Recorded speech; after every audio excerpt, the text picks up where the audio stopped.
What's up, resellers? I'm Rebecca, and you're watching Rebecca the Reseller. This feels so weird. I haven't recorded a video in I don't know, 2 weeks. You've been seeing regular content. I've had 2 videos going live per week, but I pre-recorded all of them because I didn't know how things were going to go when I started homeschooling. So I'm just starting to kind of get into where I think I can record at least 1 video new a week. And I really wanted to keep going with this new format that I shared last Sunday for my new weekly video. So it's another new weekly video. It's going to have a little bit of everything. So I really encourage you to stay tuned till the end. I'm sharing the agenda here just so you can see what I have going on, but I'd love it for you to watch the whole thing and leave me any kind of comments and feedback on what you think of it. So let's rock and roll. I definitely want to try to make it a little bit quicker if I can than it was the last time, while still giving you all the good stuff.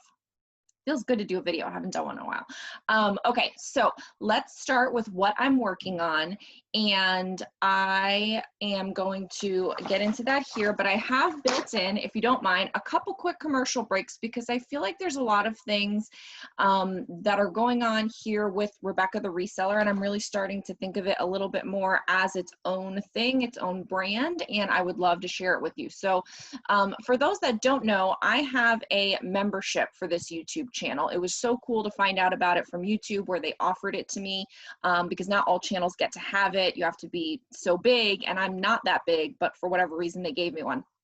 And so I took advantage of it. So basically there's 2 levels, and you can be a member of my YouTube channel. There's $1.99 a month, which is like a tip jar, and that has certain perks. And then there's the community member, which is $4.99 a month, and that has other better perks, plus all the ones from the prior level. I've got a handful of members. It's a small little really good community of resellers. They ask me questions, I post things, I share stuff. Now that I know how my schedule is going, I do plan to change it up a little bit and actually try to incorporate more content, different content, things that don't take me as long to do but may provide a little bit more value. So it's all about getting a little bit more access, a little bit more one-on-one. I answer those comments first and questions first out of anything. So it's just really fun. I do a member live stream once a month, just for the community members on that level. So again, I don't want to take up a lot of time talking about it, but there's a lot of new subscribers and a lot of people that don't really know much about memberships, and I just wanted to share that that is something that you can do to support me, support the channel for the content that I've put out, and to get even more access and more content that's just for the members. Okay, that is that. So let's go back to what I'm working on. So I've said before, right now, because I am still new in the homeschooling thing, I am doing the bare minimum of reselling. So it's not that interesting, but there are still things going on that I want to share. So ThredUP, I'm still weekly sending in boxes. I did a whole thing on Instagram about kind of exactly like a play-by-play vlog of what I did with my ThredUP boxes and how I, got everything done. So I'm trying to keep that to about 5 hours a week or less.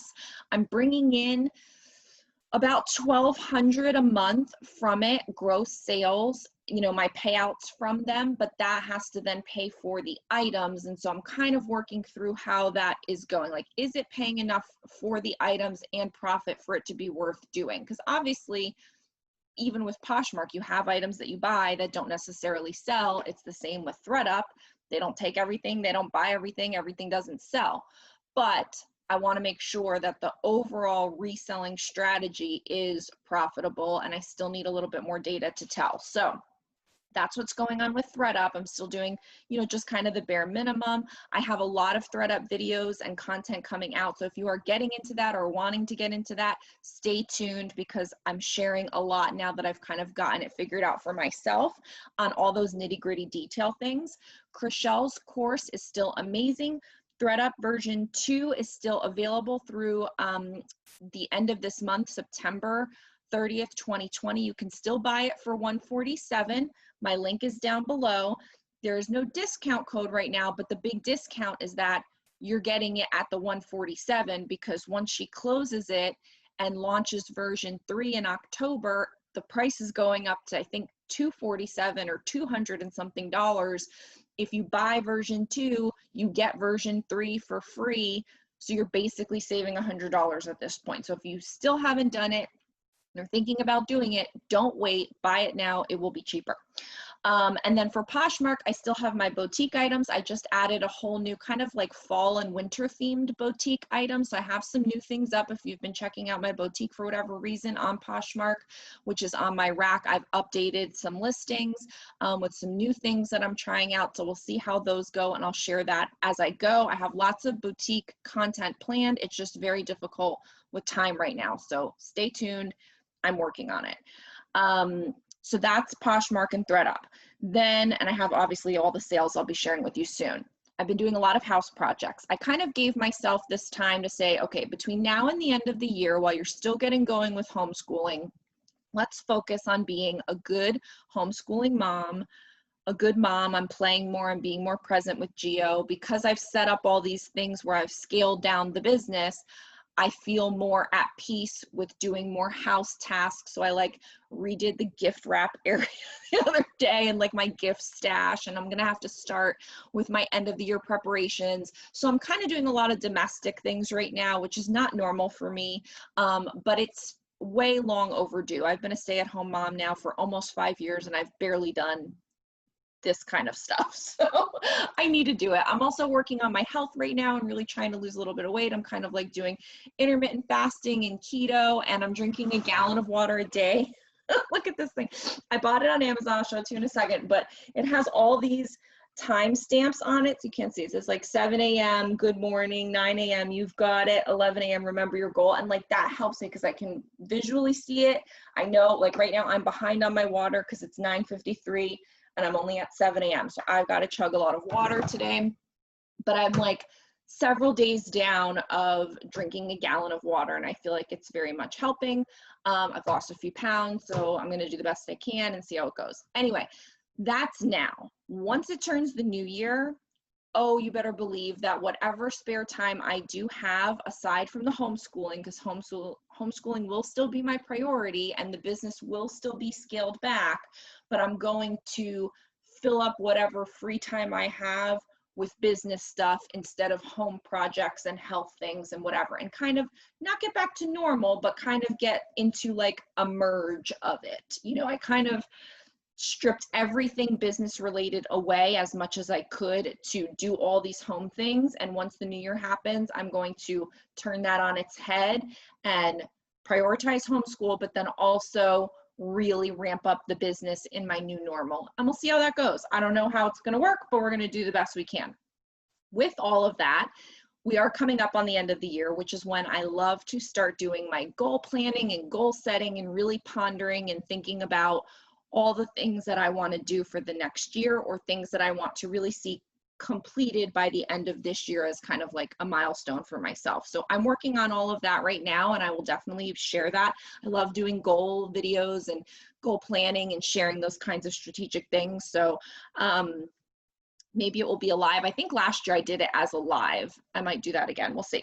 I'm doing a lot of courses right now, and I wanted to bring that up because there's always been a little bit of talk, you know, whether it's reseller community, Instagram or YouTube, about paid products and courses and things like that. And I feel like only recently with Chriselle's course about ThredUP, with Chriselle's course about courses, you've seen kind of an explosion within the reselling community of people taking courses, being willing to pay for information, and people wanting to put out courses. And I have taken the ThredUP course, I've taken Chriselle's course about creating courses, and I'm not finished with it. I put it on hold for a little bit.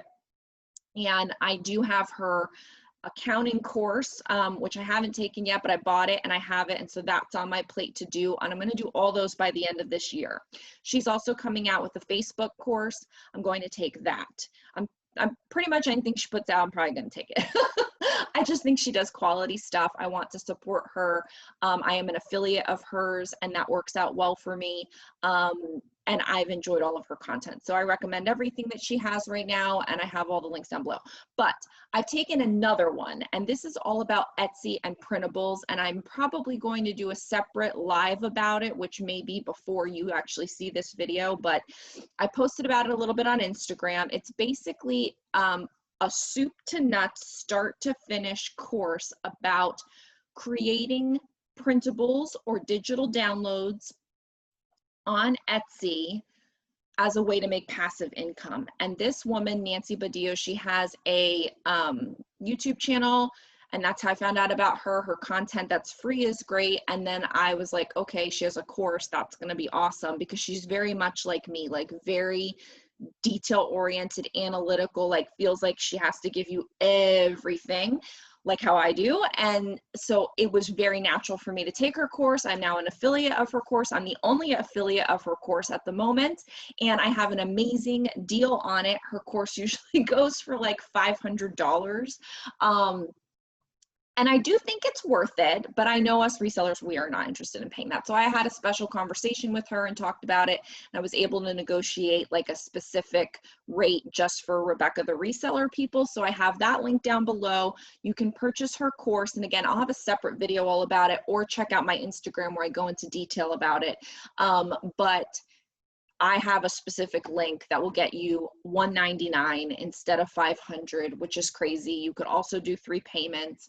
And it's awesome because it also, I feel, has applicable material for reselling, which was a surprise to me. She talks in depth about Pinterest, in depth about Instagram, in depth about creating Facebook pages and groups and profiles, that you could take all that social media marketing and apply it to your closet, apply it to your reselling. If you have like a reseller brand like I do, like a Rebecca the Reseller, a YouTube channel, you could apply it to, like, there's so many uses for that general content that she has.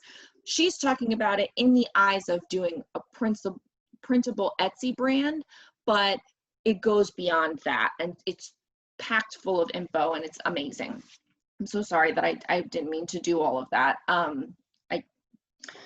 Anyway, I'm really into courses right now, and I don't mind paying for the information. And it's such a change for me, because before I was like, I just want to find it free. I don't want to spend money on things. Like, I knew people had courses and stuff, and now I'm like, how can I save myself time, get exactly what I want, and literally learn exactly what I need when I need to learn it, and then just start. Like, pretty much when you take a good course, you can immediately start as you're watching that course or right after that course. Whereas with YouTube, you know, the videos are sporadic. It depends on what the content creator is putting out. You may like my video about ThredUp, but then you also might like somebody else's video about ThredUp. And now you have to internalize all that information and then go and figure it out. Whereas when you take a course, you learn everything you need to know, and then you just go do it. So anyway, I'm really into courses right now. There's a handful that I want to take, and I'm at the point where I feel like I've developed enough business fund, and I talk about finances in another video where you can check that out, where it's like how I have a business fund specifically dedicated to when I want to make investments in my business. And I'm starting to kind of cash in on that and purchase some things that I feel like will help me add additional revenue streams and build my reselling business. Okay. The other thing I wanted to talk about is just that I've been doing a lot of pondering and what I call, and I think is really called, executive time. And if you don't do this, I think you should carve out a little bit of time for it, whether it's when you're in the shower, whether you're taking a walk. I post about that on my Instagram stories. Like, if you can find some time to really think on your business, think big picture, think vision, think where do you want to go with things. Now's the time to do it. Again, as you're getting ready to start planning your goals for next year, maybe adding revenue streams, identifying what's working in your business or isn't, adding new platforms, going in a completely different direction, starting a YouTube channel. And so I'm always thinking about that stuff, because I do happen to be a multi-passionate entrepreneur, and I have a few different irons in the fire, but you may not, and you may want to be. And so I just encourage you to do that. And that was one of the things that I wanted to bring up. So let's get into the Poshmark solds. And before we do that, I will just mention a commercial break. If you haven't stopped by and checked out my Amazon store, it's amazon.com/shop/Rebecca the Reseller. This is where I have my book club, where I put all the books that I'm reading. Some of them are chick lit and some of them are business. The lifestyle things, like I put this in there today, so if you want to catch that. My new ThredUP scale, the awesome new computer that I got, all the reseller stuff, all the normal things. And then I'm going to be adding some more gear, Rebecca the Reseller gear. It doesn't say my name, but it's like reseller related, thrifting related, those kinds of things. And then I'm actually going to probably put some kids stuff in here because I know there are a lot of moms that are doing the homeschool thing or may start to be doing their Christmas shopping. And I'm super picky about the things that I buy for gifts for other people and what I get for Geo. Like if you know me, which you've been watching my channel, like there has to be a reason. I don't just buy a present to buy a present. Like there has to be a learning component, an educational component, something that they can use for a while, like some kind of point. So I thought, since we're getting into the holiday time, that I would put like a reselling with kids area, which isn't kids reselling products, but just things that you may want to buy a gift or you may want to get stuff for your own kid. And if I think it's a valuable, good product, I'm going to put it in there, or some things that we've used for our homeschool, I'm going to put in there too. So I just wanted to mention that. It's linked in all my videos and on my Instagram link tree, but if you haven't seen it, ponder on over there and check it on out. So Poshmark solds, I've got a couple for you. Again, Poshmark has been on the lower side for me than it used to be, but I do have one bin of pre-owned items that are still here. These are items that I did not specifically send to ThredUP. I purposely kept them for Poshmark because maybe I paid up for them and I didn't feel like I'd get my return if I sent it to ThredUP, or I just felt like it was a good brand for Poshmark. It has a proven track record for me, and so I've decided to keep it on Poshmark. And Everlane is one of those brands for me. It always does well on Poshmark. I will say it's slowed down a little bit for me, but I also think that's because I've slowed down on Poshmark. And so I don't know that it's Everlane's fault. But anyway, I sold these Everlane stretch ponte knit skinny black pants. I have a million pairs of these pants. I've sold a million pairs of these pants. I have more sitting on my rack that I actually need to list, but I've just been super lazy about that. So I sold these for an offer of $30. I have them up usually for $39. She sent me an offer. No, maybe I have them up for $49. She sent me an offer for $30 and I took it. That was great. Sold this over and over again, and just love selling this. And I got this from swap.com. If you haven't checked out swap.com, I have a link down below. You can get 40% off by using my code, and then they give me a coupon code for 40% off. And man, can you get some great deals on swap.com. Pretty much I'm addicted. And actually, speaking of the membership, the YouTube membership, I did last month's YouTube member live, like my members, the live stream that I do for them once a month. I did an exclusive swap.com haul video just for them. And I went through everything of like why I bought it, how much I bought it, what I think I could do with it on ThredUp. Like it was a whole in-depth thing. And they said they really liked it. So I may do more of that for my members. And that's the kind of like exclusive content that you can find within my membership.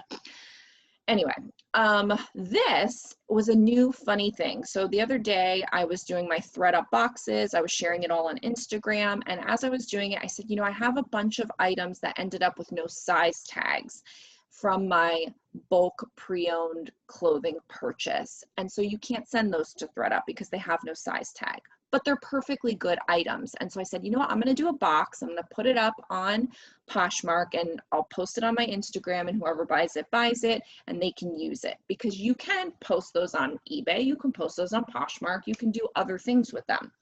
So basically what I did is I just took one picture of, you know, generally what it is. I didn't want to spend a lot of time on it, of course. I listed out exactly what it was. And so there were 5 women's items that had no size tags. Lauren, 2 J. Jills, a Chico's, and a Neiman Marcus cashmere sweater set. So that was actually 2 pieces. And then I ended up with a men's Vineyard Vine shirt, which did have the size tag and was in excellent condition, but it's men's. And so I can't send that to ThredUp. And I just put it on here.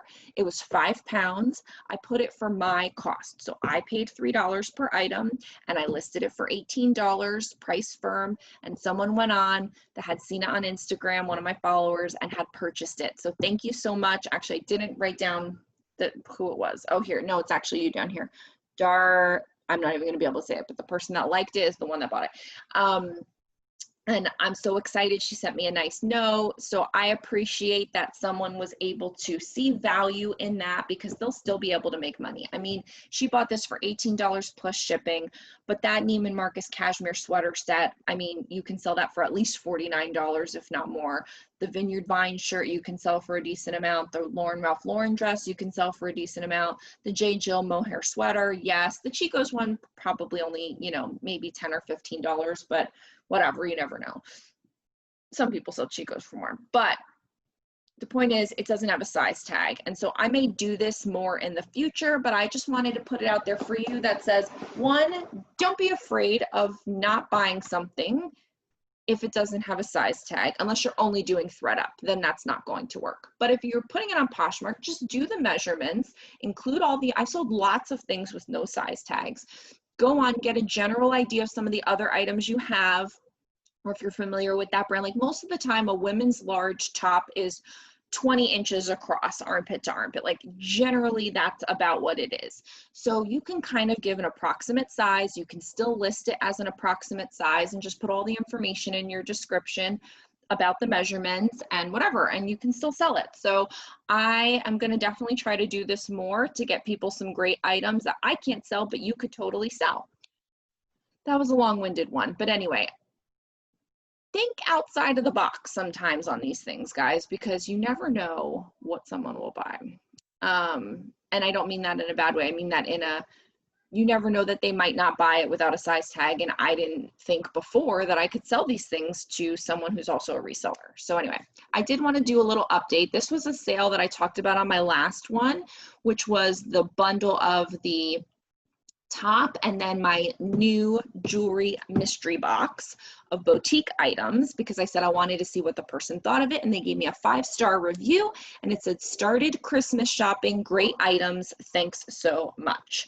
So I don't know, but she plans on giving some of these things as Christmas gifts. Like, that's great. So I am excited, and why I wanted to bring this up was, if you are ever selling a boutique item that you're going to sell again and again, when you get that 5-star review, and I haven't done this yet, and actually I'm overdue to do it. I usually try to, like, once a month go in and update all these, is I then add this testimonial to the listing as a screenshot photo, so that when they open up the listing that's available of the jewelry mystery box, they'll see that someone gave a 5-star rating to it, or a love note or whatever. And I will put 5 and the star emoji in my title, so that they could easily see in the title that it's a 5-star rated item. And that gives people buyer confidence. You guys know I'm all about boosting buyer confidence, giving them every reason to buy and taking away every reason not to buy. And so this is one of those things.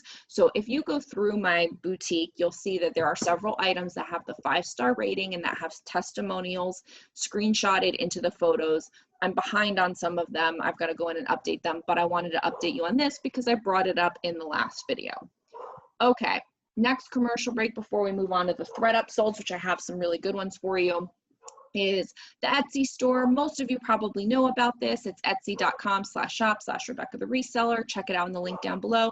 It has all the reseller resources and tools that I have used, that I do use in my business, from DIY closet reviews to a personalized closet review, to my ebook, to my keywords list, to closet signs for Poshmark, to my new ThredUP tracker, listing forms. Like, everything I have ever made is here.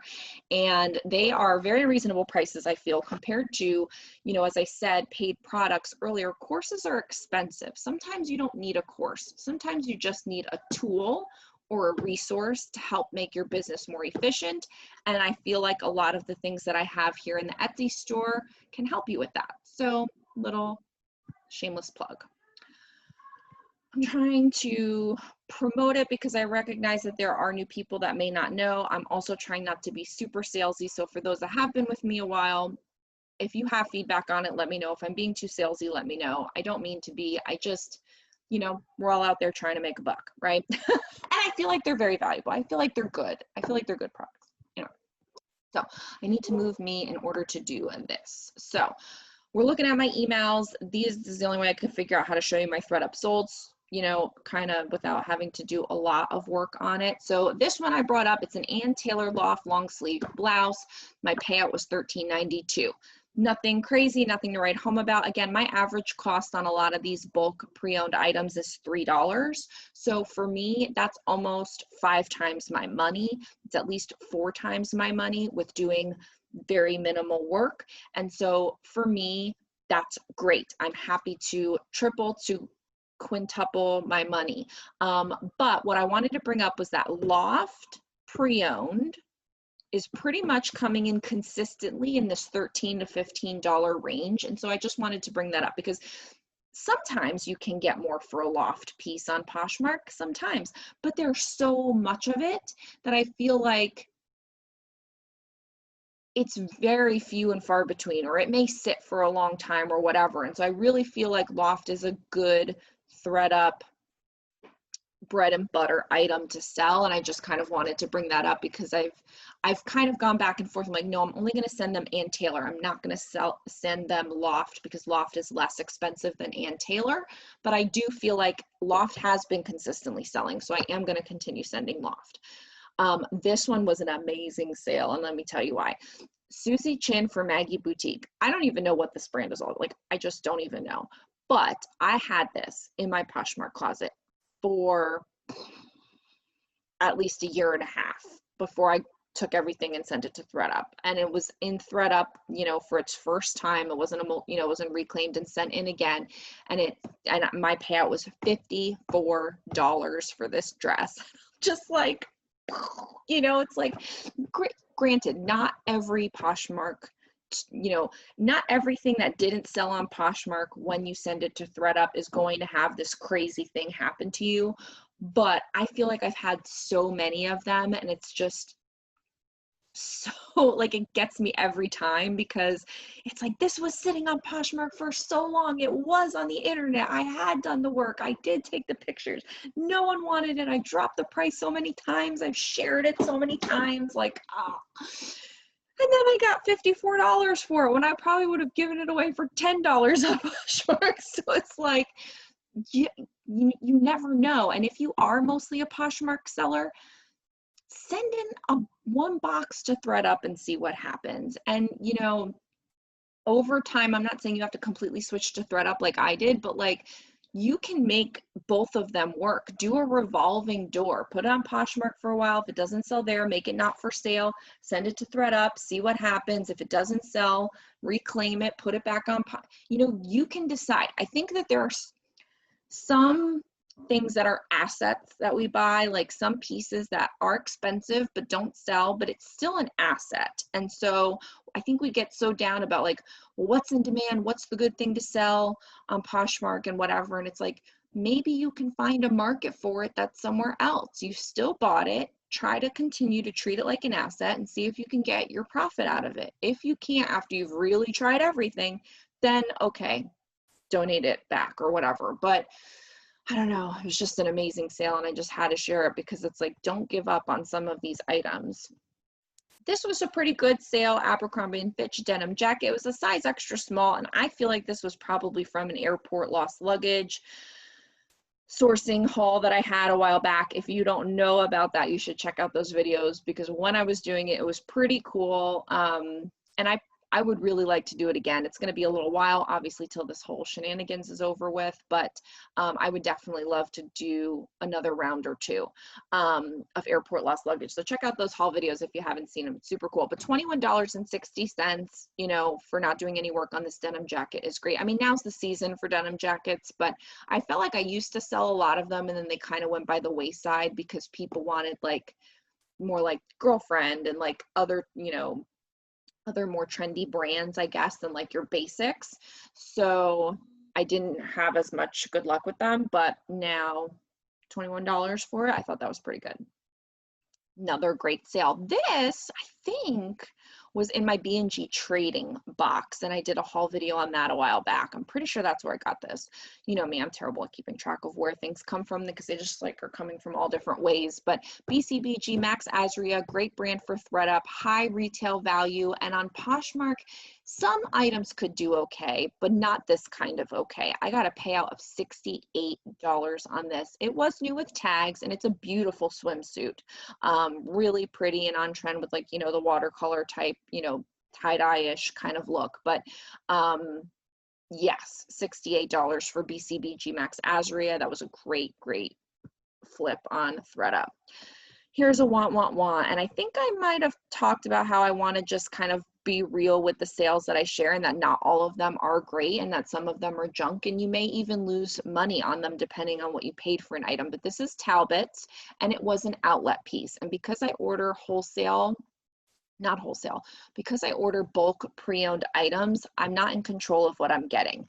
And so I got a Talbot's outlet, and this probably should have been sold at like a local style Encore or a buy sell store or on Poshmark, but I didn't opt for that. I opted to send it to ThredUp and just get what I get for it. And what I got was $1.47. And so my average cost is $3. My payout that I got was $1.47. And so I lost money on this item, and it is a bummer, but it's out of my house. I didn't do any work for it, and I got something back, and I will obviously make up profit on another item that I get 3 and 4 and 5 times my money, etc. And so it's not the greatest, but it is what it is. But this is one of those items where if it's an outlet piece, it probably should go somewhere else and not so much to ThredUp, because your payout is not so great. Now, again, if you're buying it at the bins and your cost is way lower than mine, then that might be a different story. But for me, it's not what I would like to see happen. Next up is a Michael Kors casual skirt. Had this for a little while, and I think I might have sent this in twice. I'm not sure, but the payout was $21.60 on it, and I thought that this was a pretty solid, pretty typical Michael Kors sale for ThredUp. I feel like Michael Kors has been consistently selling, and it's consistently selling in a $20 payout range, and so I wanted to share that. That's why this one's in here. Okay, this so there was, you know, I got started reselling in baby clothes. A lot of people did. They had their own baby clothes. They went to figure out how to sell them. They realized that they could thrift and sell, and then they went on. I started on an app called TotSpot. Shout out to all the TotSpot moms out there. They know what it is, but it was an app just for selling kids' clothes. And Poshmark bought them. And so then it got rolled into Poshmark. And so I love selling onesies. They were so easy. Flip it over, 2 or 3 photos, bing, bang, boom on your little, you know, flat foam core or whatever. Oh man, those days. That was the beginning of everything. But I've had a lot of stuff where I'm like, you know, some of them went to sports team or whatever. Like, I've pretty much gotten out of all kids' clothes, you know, unless it's Geo's. But there was a time where I still picked up certain kind of onesies, certain kind of things that I felt like snow gear and stuff like that, where I felt like had a higher value or that people would be looking for. And I had this 49ers, San Francisco 49ers onesie, and just couldn't get rid of it anywhere. So I sent it to ThredUp in a box that I didn't pay return assurance for, and I didn't pay expedited for. And I did this way back when, and it you know, it's just like whatever happens with it. If it sells, it sells. If they take it, they take it. Like, I didn't care. I just wanted these items gone. And I'm going to talk more about that because I actually just recently sent in another box. I'm going to post about it on Instagram like that. So I do think that there is a time and a place to send in a who cares box, or a, I want to call it something else, like a I don't give a flip or something. I'm going to call it something, box, where you just don't care. And so whatever happens with the items happens, and whatever profit you get. And this is one of them. And so if I bought this at the bins, which I don't remember, it's very possible that this would still be a profitable item, even at a 60-cent payout. But I just wanted to, some people have probably wondered, is it worth sending in kids stuff? Should I send in kids stuff? And this is just an example of something that sold. Though it does speak to the idea that people are on there buying localized merchandise, like a team, a sports team, things like that. So if you have things like that that haven't sold, maybe you want to send those in because people are obviously looking for that. I thought that was interesting. And last is this Control contemporary blouse, top, whatever. and it's kind of trendy. It's kind of cute. It's kind of whatever. I don't know anything about this brand. I don't know if it's anything, but I feel like it's probably just like a no-name boutique item, you know, that's out there that they sell at random, you know, like a TJ Maxx or something like that. I don't know. I'm making this up. I have no idea. But my point with this is I 3 times my money. And so that was totally worth it. It was a light item to include in my box along with all the other things that I specifically sourced or whatever. And I made 3 times my money for just a basic piece that's not anything special in my mind. Again, I didn't research the brand, so maybe it is something, but I don't think so. So you just don't know. Like there's a lot, it's worth experimenting with ThredUP. It's worth seeing what you can get for stuff. And if you're willing to take a loss, like on that Talbot's Outlet top, if you're willing to take a loss, you never know. Maybe I could have gotten $8 for it. Like, you don't know. So you might as well try. And if you have return assurance, if you have, you know, you can always get back your reclaims. Give it a shot. There's no, you know, there's no harm, no foul on it. So I think that was my point on that. Let's get rid, I don't want to close the whole thing. Let's get rid of that. Let's see where I am. ThredUP sold. Okay, so next up is answering your questions. And on the note of answering your questions, I did want to bring up a quick commercial break for Rebecca the Reseller chats. So if you haven't seen this, I have a 60-minute call, a 30-minute call, and a 15-minute call available. You can, you know, go on this website called calendly.com/Rebecca the Reseller, link down below, and schedule a time with me. Just go in, find the calendar, pick a time slot that works for you, schedule it, pay, because I want to offset my time, and we can chat about basically whatever you want with regards to reselling. I put some ideas in here, like whether it's ThredUP, whether it's sourcing, whether it's inventory management, Poshmark, increasing your sales. We could do a live Poshmark closet review together. We could talk about pretty much whatever you want. So 60 minutes, 30 minutes, or 15 minutes, whatever you think you need, it is available to you. I really love doing them. The people that have done them so far, I think, have gotten good stuff out of it. I have a couple testimonials for them. So I just, you know, I put that out there because some people like to ask a question on YouTube that's just quick and easy and I can answer, and other people have like a more in-depth thing where they want to talk about something, and I never really felt like there was a place for that. I wish I could have called some of my favorite YouTubers and been like, listen, I need to ask you some things. So if you feel like that, let's talk. Now let's do some answering your questions here. If you would like your question featured, go ahead and leave it in this video. I didn't get too many on this video last time, so I kind of pulled them from others, but here's where I want the questions to be if you can, so that they're all in one place and easy for me to find. Are you still able to get new ThredUP labels? If not, what are you going to do? So yes, I can still get ThredUP labels. I don't know why that is. I'm not requesting the bags. Like, I can print a label from home. I'm grateful that I can, and it's allowing me to continue to consistently send things to ThredUP. If there comes a point where I can't, and I'm fully prepared that that may happen, I don't know what the rhyme or reason is on it, but if that happens to me, I just won't send things in. Now, what I will probably do is be more picky and keep some things for when I can send them in, because again, I'm not really selling on Poshmark, so for thrifted items, and I don't really want to get into that because I got rid of my storage unit. I don't have the space for it. I have all my boutique things in my garage, and that's, I don't have any more room to put stuff, so I can't really have all kinds of thrifted things here. So what I would probably do is keep the most high-end things, the most ThredUP worthy things here in a bin, and keep it to like 1 or 2 bins that I can shove in a corner somewhere, and then the rest of it just start making trips to Style Encore and trying to sell them there so I can get some quick flips, quick cash in. I may try to do reseller boxes and get the goods to you guys. So that would probably be my plan of action. I wouldn't just get rid of the stuff, and I wouldn't, I wouldn't be able to go back on Poshmark right now in my situation. I don't have the space to put, I have 1,000 items now, or I don't even know how many items I have on ThredUP. Let's see. I have over 1,000 on ThredUp. So I can't have those come back to the house right now. Like, my husband will divorce me. Let's see how many. Oh, does this even tell me this doesn't even tell me. The app doesn't tell me. I don't know. I have over 1,000. So that's what I would do if that happened.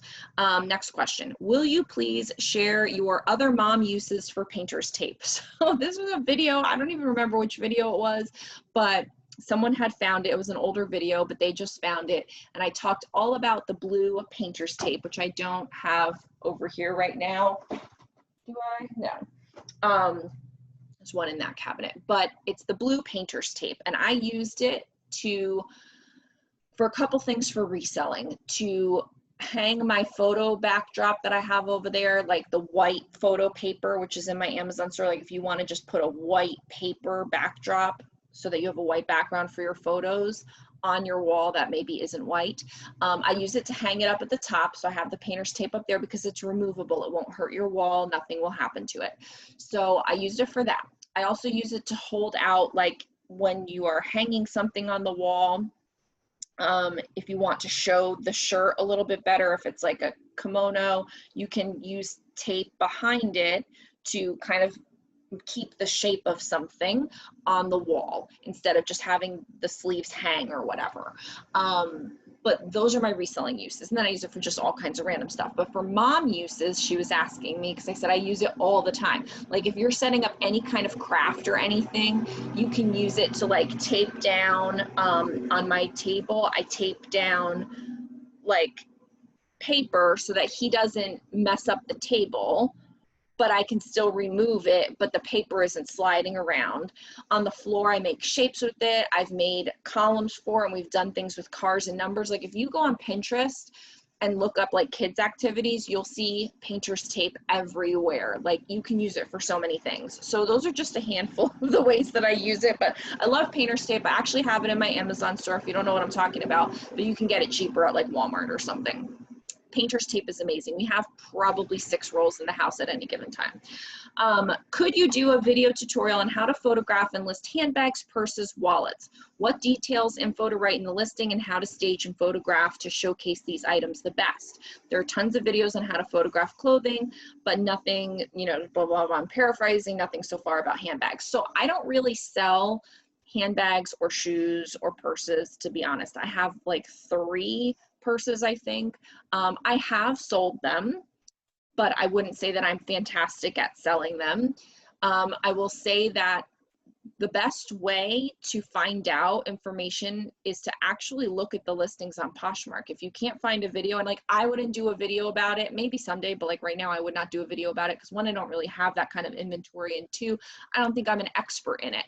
But what you can do is search for the item and then look at listings and find one that you think is good and then see what they do. I mean, that's how you can find out. Like, I know you need to measure strap drop. If you don't know about strap drop, which is like when you put it on your shoulder, how far down, you know, how much strap drop there. I don't know.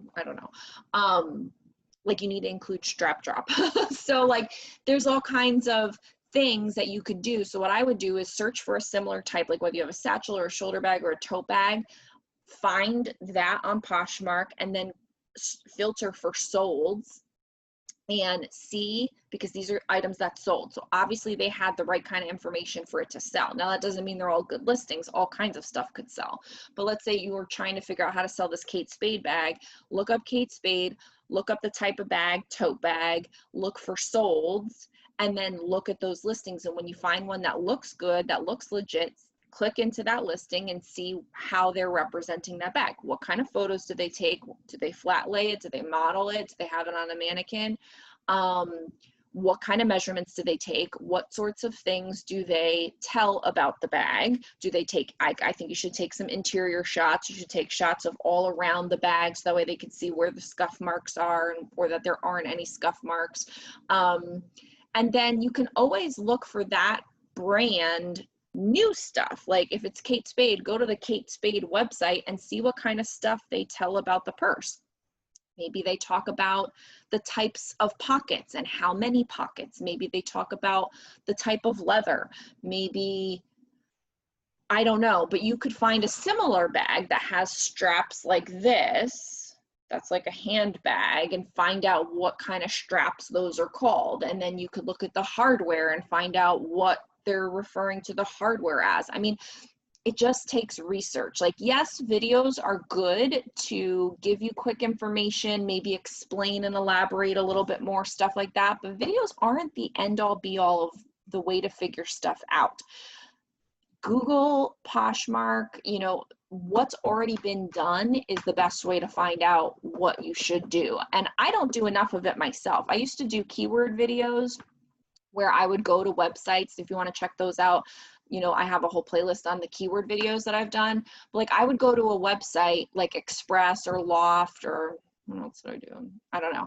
And I was trying to look for words to describe dress pants, because I felt like I had all these dress pants, but nobody was really buying them. I'm like, maybe I'm not discussing the pants properly. Maybe I'm not putting in the keywords right. I didn't know about welt pockets. I didn't know about, I can't even think of anything right now, but what is it, hook and tab, button flop, like all these different things that you can use to talk about an item where you're like, I don't know what to say. Like, do some research, find a new one, and see what that brand is saying on their website. Sorry, that was very long-winded, but you could use that for a lot of things. You just have to, you know, sometimes it's worth the time. If you're trying to sell a handbag for $50, I think it's worth putting in 5 or 10 minutes of research on it. But if you have a junky handbag, you know, and you're only going to get $10 for it, I would not do a whole bunch of research on that. I don't think it would be worth it. But I will say, if you have a $50 bag and you don't do a lot of research, you may only get $10 for it.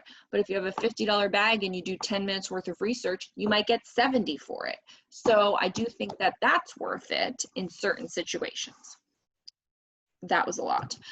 I'm sorry. I don't mean to, I've been going the whole time. I'm so far behind on this water. Oh my God. The last couple days I've been doing so good though. Okay. I don't know what that is. Last question. What do you think of stock photos? I always use them if I can along with my own. She talks about some other things about how her photos don't always look good and that they're cut off. But do you think mediocre photos of my own could be a reason I'm not getting sales on really good items? So, I mean, there's a couple things there, but I did want to bring this up because a while ago I said I was going to do a video on stock photos and then I never did. So I've re-put it back on my list. I don't know how it came off of my list. Stock photos, I know that you're not supposed to. Do what you want, make your own decisions, but I have used stock photos and I found that items sell when you have stock photos. And so I know that's bad. But there are a lot of people that do it, and that doesn't mean you should do it. Everybody can make their own ethical decision. But I did utilize stock photos when I could. I don't believe in taking 20 minutes to research a stock photo. If you can't find it in one quick search, 5 minutes or less, 3 minutes or less, really, then I don't do a stock photo. So I do try to make my photos look as best as they possibly can. 1, because you may not be able to quickly find a stock photo. 2, there might not be a stock photo out there. And 3, sometimes you may not really need one. Like, if it's just a sweater, if it's just a t-shirt and it's basic and it's not anything that you need to show the flow or the fit or the this or that, like a sweater is a sweater sometimes. Like, yes, there are more things that could go on with it, and a stock photo would make it look better perhaps. Like, I'm looking at a cashmere sweater that I'm probably going to list on Poshmark because I would like to list it on Poshmark, and like, I don't need a stock photo of this. If I find one in 3 minutes or less, great. But I'm not going to go crazy about it. It's J. Crew. You can probably find a stock photo. J. Crew, you can usually find them. But if it were some off-brand that would be very hard to find a stock photo for, I'm not going to go crazy about it. And so I have used them. I think items sell faster and for more money when you have them because it makes it look better. But if you have a stock photo and then your photos are terrible, that might backfire. I think that my photos are solid and quality, and so I'm using the stock photo to catch somebody's attention, show the fit, show the professional shot, but my photos also make it look professional, well taken care of, well lit, you know, no distractions, it's not on the floor, it's not dark, you know, all the things that I say in all my closet reviews about photos. I'm just using it as an add-on to the cover shot to, you know, add extra stuff to it. So I think if you take your own really good photos and you can quickly and easily find a stock photo, slap that sucker on there. You make your own decision. That would be my thought. If you can't find a stock photo, don't spend more than 5 minutes on it. Make sure your photos are good would be like after that. So that's my thought on that. Okay. Let's talk about beyond reselling. I have no more commercial breaks, so it's just beyond reselling and then the tip of the day, and then we're out of here. So beyond reselling. So this segment is something beyond reselling. So I'm going to talk about print on demand. I'm going to talk about YouTube. I'm going to talk about all my other income streams. And this one is about YouTube. So it's just going to be a quick little thing. I think eventually I'll expand more on this stuff, but I just wanted to briefly touch on stuff that isn't reselling, because I feel like there may be a lot of people that watch my channel that are like me, multi-passionate entrepreneurs. Reselling is fine, but maybe you have a creative bone and want to sell digital products. Maybe you want to get on YouTube and have that as an extra revenue stream. So today it's about YouTube because someone had responded the last time saying they were interested in starting a YouTube channel. And they were going from part-time reselling to full-time reselling and wanted to share their journey. And here are my thoughts. This isn't a full-fledged anything, but there are a couple thoughts. What do you offer? So when I first started my channel, it was called the Reseller Mom Show, and it was supposed to be a reseller mom talking to other reseller moms about being a reseller. It was very specific. And I liked it. But then I realized that as I was doing the content, my brand wasn't so much about being a reseller mom, but it was about being efficient, being detailed, saving time, improvement, refining things. I'm thinking about daily refinement. I'm very similar to Chris. You know, it's about pushing yourself and doing more and doing different and always trying to improve. And so I felt like when I rebranded as Rebecca the Reseller, that was what was coming out of my content were those topics. And that's what people were commenting on. They weren't commenting on the fact that I was a reseller mom or that they were a reseller mom. We weren't connecting on being a reseller mom. We were connecting on the fact that we were detailed, analytical. We were always trying to improve. I saved them time. I had a good hack. I had a good tip. I shared a certain way to do something. And so I realized that I should expand my brand to just being Rebecca the Reseller and have that be my voice rather than just speaking to reseller moms and having that be my voice. So that was a long-winded way of saying, what do you offer? If you want to start YouTube, you need to have something to offer. You can't just say, well, other people do haul videos, so I'm going to go on and do haul videos, because there's enough people that do haul videos. And I mean, again, this is my opinion. I think that there is a place for everyone on YouTube to have a channel, because you will eventually over time gravitate to the right people. You know, I'm not for everyone. Not everyone likes my channel, I assume. You know, I may never be a Nicole State and a Lindy Glenn type of channel. And that's okay, because there's going to be people that like what I do, and I'm going to speak and vibe with a certain kind of person, and they're going to follow me, and I'm going to engage with their comments, and it's going to be a two-way street in my Rebecca the Reseller community. And so whether that's women, whether that's men, whether that's moms, whether that's not moms, whatever, it doesn't matter. Those are the people that are gelling with what I'm putting out, because my voice is being detailed, talking beyond reselling, like efficiency, all of that kind of stuff. I'm not just over here doing hauls. In fact, I hardly ever do hauls because I felt like everybody does hauls. And I also felt like my hauls weren't that great. So if you're someone that finds amazing designer stuff, then your voice could be that.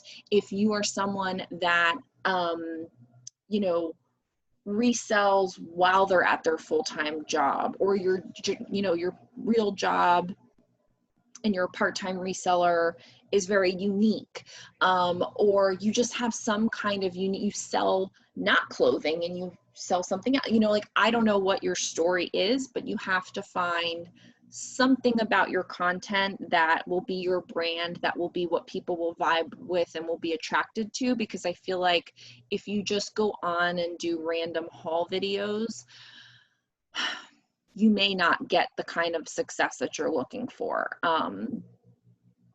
because I don't know that you will attract the people. It's really hard to get on YouTube. And I'm going to talk more about like, you know, your beginnings and all of that kind of stuff, and like putting out your first videos and stuff like that. I have a couple more thoughts on it, but I think you need to have something to say. I guess I'll leave it at that. And then I think you should research before you record. This is not my saying. This is from Sean Cannell, who is a guy that I watch. He's got a couple YouTube channels about being a YouTuber, and he's got very good information and content about being a YouTuber.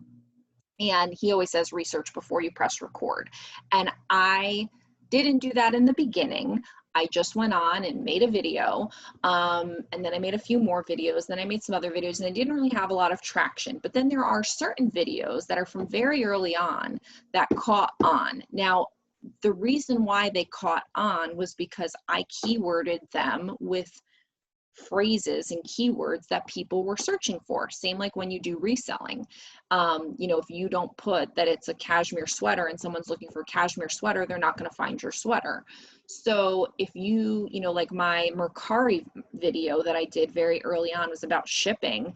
And when people searched shipping on Mercari, I mean, that video's got thousands. I mean, last time I looked, it had over 5,000 views. It probably has, I don't know, way more than that now. It was wildly successful, and for me, for my little whatever, and brought people into the channel, and then they found other things. But if I had researched that first, I would have known that that would have done that for me. And so when I got some additional success in the last year, and again, I'm not a huge channel at all, but was when I started doing my What Sold on Poshmark videos.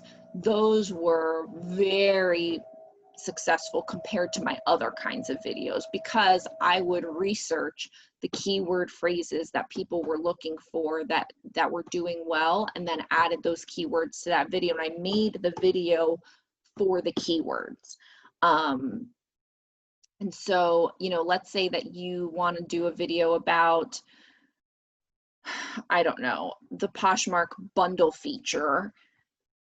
There are always going to be people looking for the Poshmark bundle feature. So instead of making a video about something else on Poshmark, research what are people, research what are people looking for and make a video about that. And I do that sometimes, and then sometimes I just want to make the videos that I want to make, and if it does well, it does well, and it doesn't, it doesn't. And you could do that too. But I think if you're looking to gain traction in the beginning, you want things to be search worthy. And so you need to figure out what are people searching for on YouTube, what do they want to know, what are they looking for, and make a video that speaks to that, and then keyword it accordingly. Again, it's literally the same thing as what you do on Poshmark with a listing, but for YouTube. And so I think research before you press record is a good idea.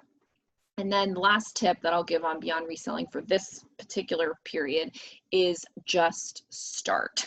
And that's exactly what I did with my first video. I had wanted to start a channel. I had recorded some videos and I didn't put any of them up. And then I finally got myself so worked up about it and so nervous about it that I said, that's it. And I recorded a video in my car and I put it up.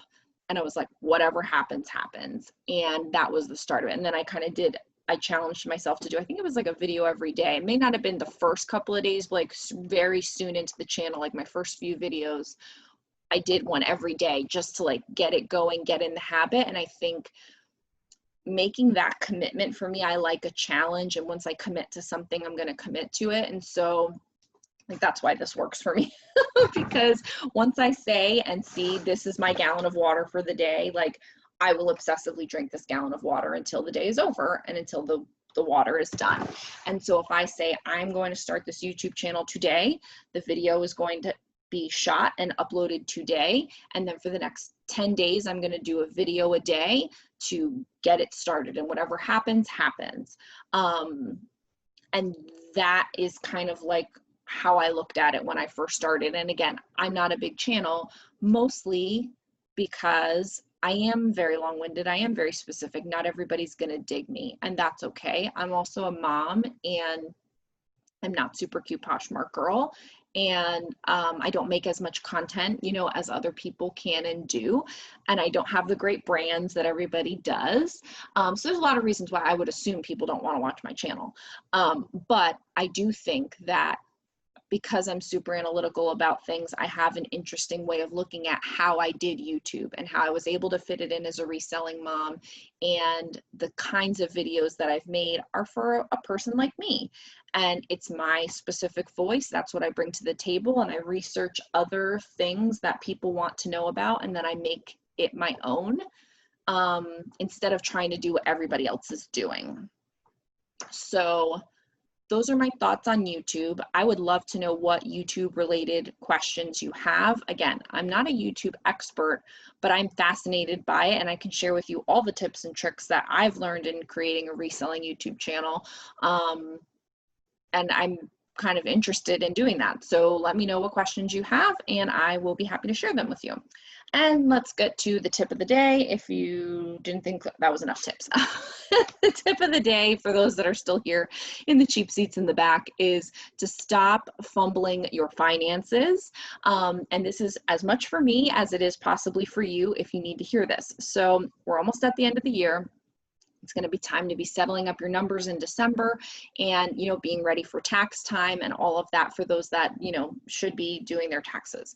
And I am not of the camp that you should just leave it all till the end of the year and just be tracking your finances because you have to pay taxes. I am of the camp that you should always know what's going on with your money, with your sales, with your expenses, with what's profitable, with what's not profitable throughout the year.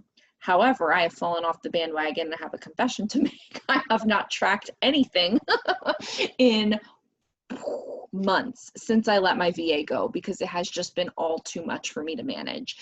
Between the pandemic, between letting my VA go, between getting rid of the storage unit, figuring out ThredUP, taking everything home, getting it all off to like I just haven't tracked my expenses. So I do put my credit card, I should say this, I put them all on one spreadsheet, but I have a big spreadsheet, and I paid someone to make a custom spreadsheet for me, and it kind of almost doesn't apply anymore, which is very upsetting. I have a whole video on that if you want to see it, but so I've been really bad at tracking everything. But the silver lining here is that I know exactly what's going on with my money because of the way I've set up my accounting system. And I do have a video called Reseller Finances, which talks about me reading the Profit First book and how I've set up my accounting system, my bank accounts and my accounting, so that even if you didn't ever put anything on a spreadsheet, you would know if you were profitable and making money just the way your bank accounts are set up. So if you're interested in that, I would highly check that out. So like, I know that I'm profitable every month. I consistently pay myself a certain amount every month. I consistently put into my tax fund. I have several other funds that I outline in that video. And one of them is a business fund. And at certain periods throughout the year, I give myself bonuses if I have certain amounts in those funds, and I have a surplus basically. So at the end of this month, I will be paying myself a nice little bonus and probably putting that in my retirement fund. And when I do, I'll share a video because I'll be so excited. So I do think that if you are not tracking your finances throughout the year and knowing what's going on throughout the year versus just at tax time, you should put some kind of system in place for yourself, whether it's a dashboard, like shout out to Sarah Stiles LLC. I have a link down below to purchase her dashboard. Now that's not a tax thing. She talks about that. It's not to track your taxes, but it is to input your Poshmark information, input all of your other information very easily, and be able to, and I did 2 videos on her dashboards. So if you want to check those out, I did a whole walkthrough of them. But you can use those to see in a broad way what's going on with all of your, you know, what brands are selling well, where are you making your money, you know, what is profitable for you. It goes into, I use the Poshmark one. I don't use the one for everything, but the Poshmark one is very amazing. So check out my link down below if you want to get her dashboard, because that could at least get you started. If you're not tracking anything, you could easily pull your sales spreadsheet from Poshmark, dump it into her tracker, and it will tell you everything that you need to know about your business and give you some kind of insight. So I do think that if you're if you're doing your taxes, you need to track for taxes, but I don't think you should only be tracking for taxes. I think you should be tracking it throughout the year, figuring out what's working for you, what isn't working for you. Like I said at the beginning of this video, I need to make sure that ThredUP is profitable for me the way that I'm doing it, which is different than the way a lot of other people are doing it. But I may change around my ThredUP strategy if I find that I'm not making enough profit for it to be worth it. So there's definitely, you know, ways that you can be looking at your money and your sales to find out what's working in your business. Don't just keep doing it because that's what you're doing. Like, don't just keep selling Everlane pants because you think Everlane pants are making you a lot of money. Like, if you go back and look, maybe Everlane pants are not making you that much money. And all the work that goes into it, you should be selling something else. So just be mindful, stop fumbling your finances, really try to take hold of them and try to make that a challenge for yourself if you're not already doing it. So it's a lot of reselling talk. I don't know if I'm gonna be able to do these videos every week. I maybe just shouldn't jam pack so much in there, and I also probably shouldn't ramble so much. But if there are any of you still here, thank God for you. Thank you for watching. I do appreciate it. Go ahead and subscribe to this channel so we can hang out again. Like this video so YouTube can tell other resellers about it, and leave me a comment down below so we can say hi. Let me know what questions you have so you can be featured in an upcoming segment, and just let me know what you thought about the video. I would appreciate it, and I'll see you in the next one. Bye.